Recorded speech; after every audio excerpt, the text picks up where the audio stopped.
Merci pour cet accueil. Et je suis vraiment ravi d'être là ce soir, notamment pour évoquer ce thème-là, qui est celui de la bifurcation écologique. Car Julie l'a dit, ce thème-là, il est peu abordé dans cette campagne politique depuis le début. Si on peut parler de campagne politique, parce que à part la France Insoumise et le Parlement de l'Union Populaire, on ne voit pas beaucoup de candidates et de candidats qui sont à la fois en proximité sur les marchés, qui vont à la rencontre des citoyens, et on a un président qui refuse de débattre.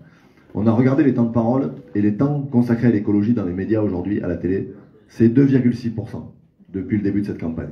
Alors qu'on sait que tous les instituts qui sondent les Françaises et les Français, les citoyens, sur leurs préoccupations quotidiennes, le premier thème qui vient, c'est l'écologie. Et on n'en parle que de 2,3% à la télé, ce qui pose un souci sur le climat politique qu'il y a dans le pays, sur comment on fait campagne et comment on met ces enjeux au cœur de la bataille politique. Parce que quand vous avez des médias qui sont aux mains de milliardaires, et notamment Vincent Bolloré, qui poursuit un projet politique, qui est celui de la haine de l'autre, qui est celui de l'extrême droite, qui évacue ces sujets-là. Les autres médias aussi n'en parlent pas. On a une difficulté parce que nous, notre seule force, c'est les réunions publiques qu'on tient. C'est notre proximité avec les citoyens, c'est au porte-à-porte, c'est sur les marchés. Et je crois que le dispositif qu'on a déployé depuis maintenant plusieurs mois, avec 19 réunions publiques par semaine, on est la seule organisation politique en France à tenir autant de réunions publiques qui font ça le comble chaque soir. On regardait avec Julie, on a notre camarade François Ruffin qui est ce soir à Limoges et qui fait plus de 1000 personnes. On a Alexis Corbière et Claire Lejeune qui sont à Perpignan qui font 200 personnes. Donc il faut continuer pendant ces 10, 11, 12 derniers jours avant le premier tour de l'élection présidentielle de se déployer pour aller informer, parce qu'il y a des véritables enjeux dans cette élection présidentielle et la question écologique, elle est absolument majeure. Et c'est pas une option, la bifurcation écologique. C'est une nécessité. Ça a été dit dans le PowerPoint qui a été fait tout à l'heure. Ça montre les réalités. Vous avez parlé des différents rapports qui viennent témoigner d'une situation climatique qui est déjà catastrophique, qui a déjà commencé, qui est venue cet été frapper au cœur de l'Europe. On a vu des inondations, des incendies. Parce que souvent, on nous disait, oui, ça se passe sur d'autres continents, donc ça ne nous concerne pas trop, c'est loin, on ne le voit pas arriver. Sauf que là, ça a frappé à quelques kilomètres de chez nous. On l'a vu notamment en Allemagne et en Belgique. Donc on a absolument une urgence à bifurquer. Moi, je veux insister sur le mot bifurcation écologique, qui n'est pas la même chose que transition écologique. Les mots, ils ont un sens très important, et on le sait aujourd'hui dans la bataille des idées que nous avons emmenée, parce que les transitions écologiques, il y en a qui ont été déjà à l'œuvre, accompagnées. C'est des systèmes qui s'accumulent, mais qui ne chassent pas le précédent. La bifurcation écologique, elle assume d'avoir un modèle de rupture, avec les logiques capitalistes et financières qui sont aujourd'hui à l'œuvre, pour faire de l'écologie un outil au service de l'intérêt général, au service de la préservation de la planète et de l'harmonie entre les êtres humains et le vivant. C'est ça, aujourd'hui, la bifurcation écologique que porte l'Avenir en commun et que porte Jean-Luc Mélenchon dans cette campagne. Et nous sommes les seuls à le faire. Et c'est aussi, je crois, pour ça qu'il y a une dynamique qui s'inscrit autour de la campagne. C'est celle de dire que les préoccupations des citoyennes et des citoyens de ce pays, elles se retrouvent dans notre programme, qui est très riche, qui a des propositions, plus de 650 propositions, et qui véritablement, l'écologie, Julie a parlé de la jeunesse, elle parle des luttes, mais si on peut parler de la réforme des retraites, on peut parler de la baisse du temps de travail, on peut parler de la réindustrialisation du pays, tous ces sujets-là, ils ont comme matrice fondamentale la question écologique derrière. C'est un marqueur qui est très fort et qui traverse l'intégralité de notre programme. Alors j'ai parlé de rupture avec les logiques capitalistes, parce que oui, si on veut aujourd'hui bifurquer écologiquement, il faudra assumer d'affronter un certain nombre de lobbies, qui aujourd'hui font la pluie et le beau temps, tu l'as dit, tu as parlé des cabinets de conseil, mais quand on parle de la sortie du glyphosate, on aura demain, devant les portes de l'Elysée, la FNSEA qui viendra, qui est aujourd'hui le syndicat majoritaire, qui viendra demander des comptes. Nous, on assume de dire qu'il y aura des intérêts privés, les intérêts de quelques-uns qui seront contrariés, et qui ne pourront plus faire la pluie et le beau temps comme c'est le cas aujourd'hui, parce que pour nous, c'est l'intérêt général qui guidera toujours notre action politique. Et ça, c'est extrêmement fort, il faut le rappeler partout. C'est pas un syndicat, c'est pas 2 ou 3 milliardaires sur un coin de table qui décideront ce qu'il y a de bien pour ce pays. Ça sera le collectif, ça sera la démocratie, ça sera les citoyennes et les citoyens qui s'empareront de ces sujets et qui mettront à l'ordre du jour les priorités qui préservent l'intérêt général dans le pays.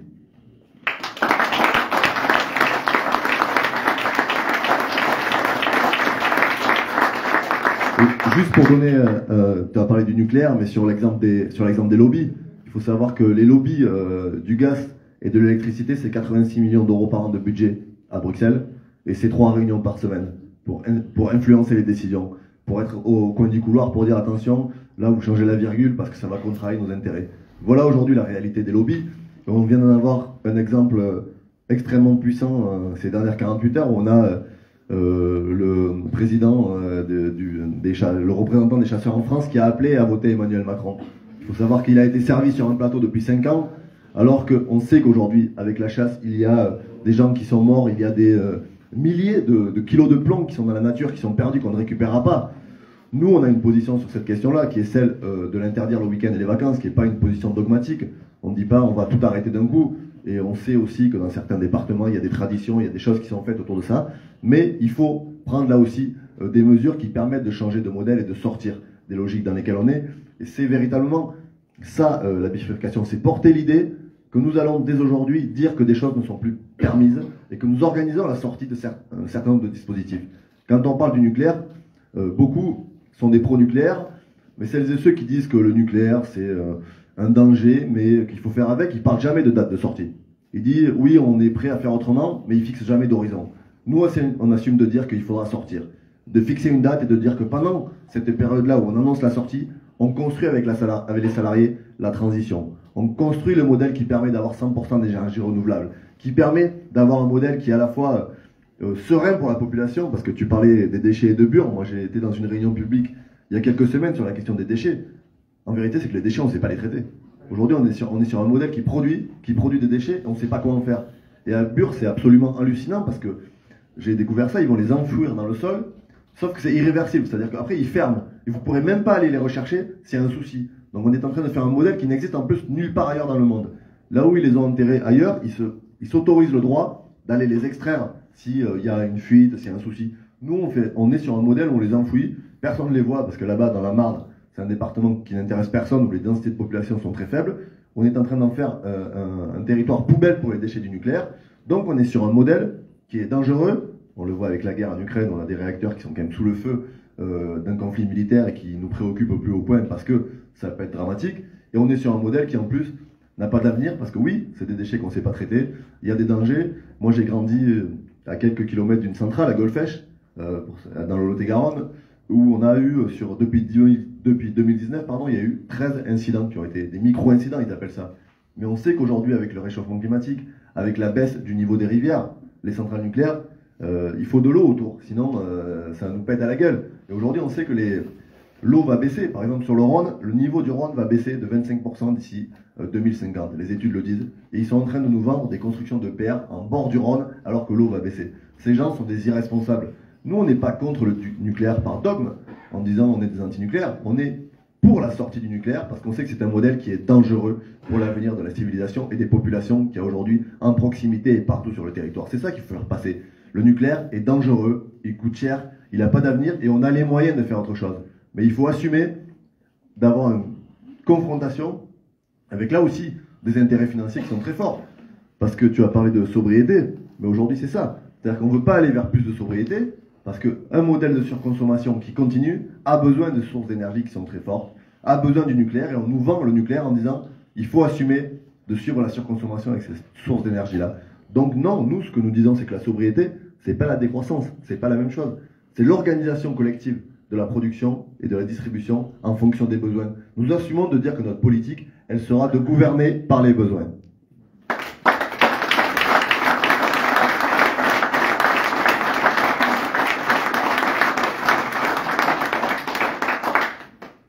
Donc il y a des conducteurs de... Je vais changer de sujet, mais je vais parler de transport, un sujet qui est quand même au cœur de la transition écologique, et il y a des conducteurs de bus là-bas. Donc je salue évidemment la lutte qu'ils ont menée, et c'est des exemples pour nous toutes et nous tous, parce que dans la bataille qui est menée contre la privatisation des transports, les salariés qui sont en première ligne sont véritablement celles et ceux qui sont les porteurs d'espoir, puisqu'ils mènent un combat, je lui l'ai dit, pour l'ensemble de la société. C'est pas des gens qui se battent pour leurs conditions simplement. Parce qu'on sait, la privatisation, c'est toujours le même triptyque. C'est une dégradation des conditions de travail des salariés. 2, c'est une remise en cause de la sécurité des usagers. Et 3, c'est une explosion de la tarification derrière. C'est toujours la même chose. On l'a vu avec l'EDF, on l'a vu avec GDF, on l'a vu dans le transport ferroviaire de marchandises. Je vais en dire un mot. Mais vous savez, on nous vend l'explosion des factures d'électricité et de gaz, qui serait de l'unique responsabilité de la guerre en Ukraine. On nous met ça depuis quelques jours en disant c'est la guerre en Ukraine qui a fait exploser vos factures. Moi, je pense que dans cette salle, il y a beaucoup de gens qui ont vu leurs factures exploser bien avant la guerre en Ukraine et qui n'ont pas attendu ce conflit-là pour avoir des soucis pour se chauffer d'avoir des passoires thermiques, d'avoir des radiateurs qui consommaient de façon incroyable alors qu'ils avaient froid dans leur logement. C'est le résultat de politiques libérales. GDF, ça a été ouvert à la concurrence en 2004. Depuis l'ouverture à la concurrence, on a eu, et la privatisation, on a une augmentation des tarifs qui est de 150%.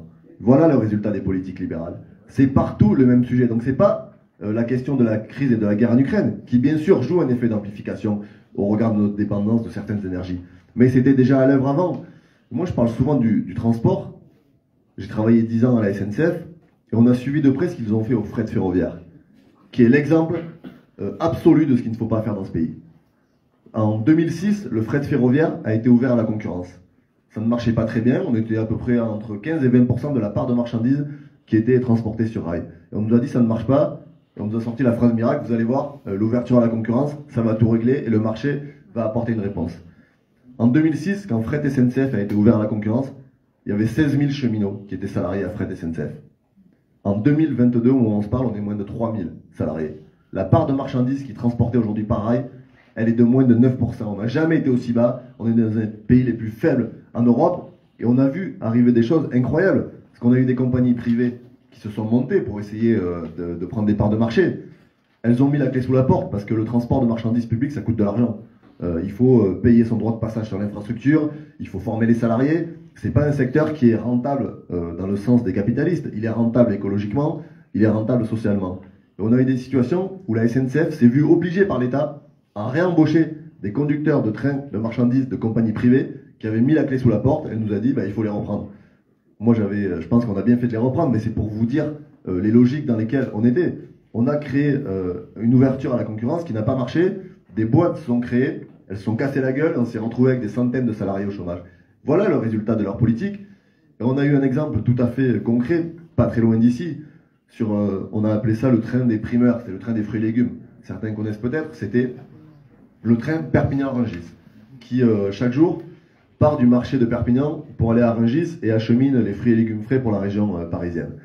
Il y a 10 ans, il y avait 3 trains par jour qui circulaient.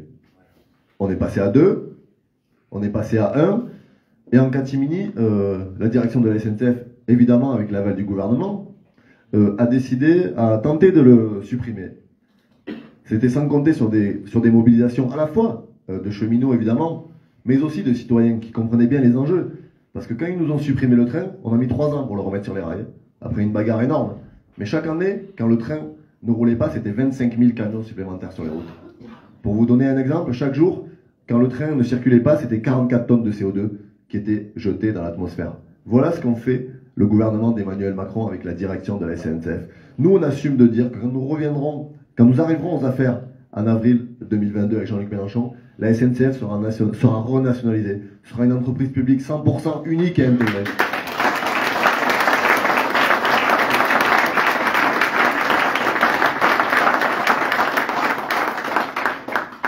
Et les logiques qui ont été à l'œuvre avec le fret ferroviaire, elles sont désormais aussi à l'œuvre avec le transport de voyageurs, puisque la SNCF a été explosée, elle est aujourd'hui composée de plus de 1000 filiales.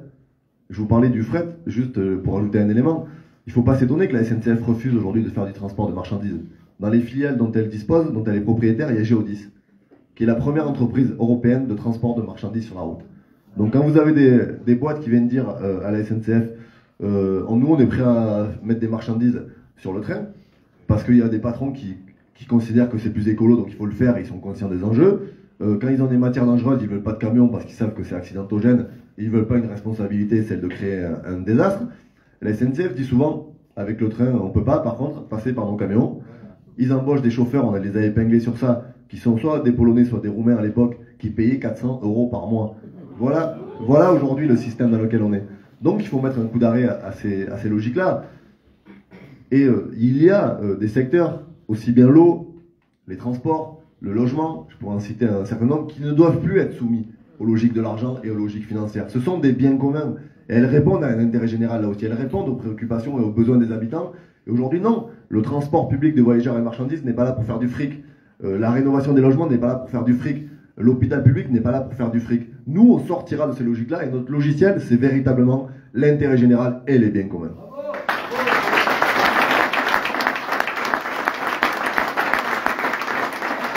j'ai déjà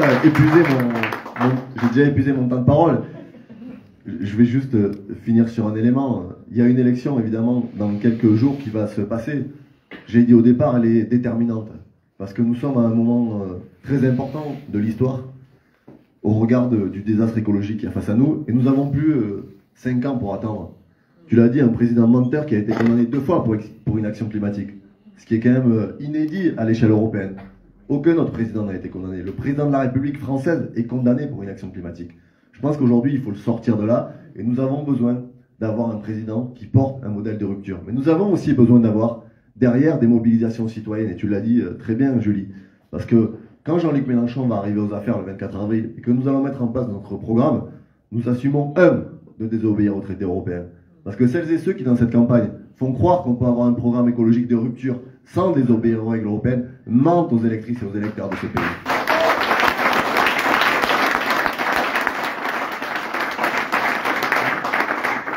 Et quand je parle de mobilisation citoyenne, parce que nous aurons face à nous un certain nombre d'acteurs qui ne nous laisseront pas faire. Parce que quand vous contrariez des intérêts qui ont été si bien servis depuis des années sur un plateau, qui se sont enrichis, qui sont gavés de façon indécente, dans un pays où on a quand même 5 personnes qui possèdent autant que 27 millions, ça devrait interpeller quand même toutes les consciences. On a des gamins qui font les queues devant les bacs alimentaires, on a des gens qui n'arrivent pas à se chauffer, on a des gens qui dorment dehors, on a un agriculteur qui se suicide tous les 2 jours dans ce pays, et on a toujours le même modèle. Donc nous aurons des acteurs qui vont amener la confrontation. Et nous aurons besoin de la mobilisation de toutes et tous pour dire nous avons élu ce président-là, nous avons élu ce programme-là pour qu'il soit appliqué. Donc il faudra derrière que la mobilisation citoyenne, sociale, elle poursuive notre victoire politique qu'il y aura maintenant le 24 avril avec Jean-Luc Mélenchon.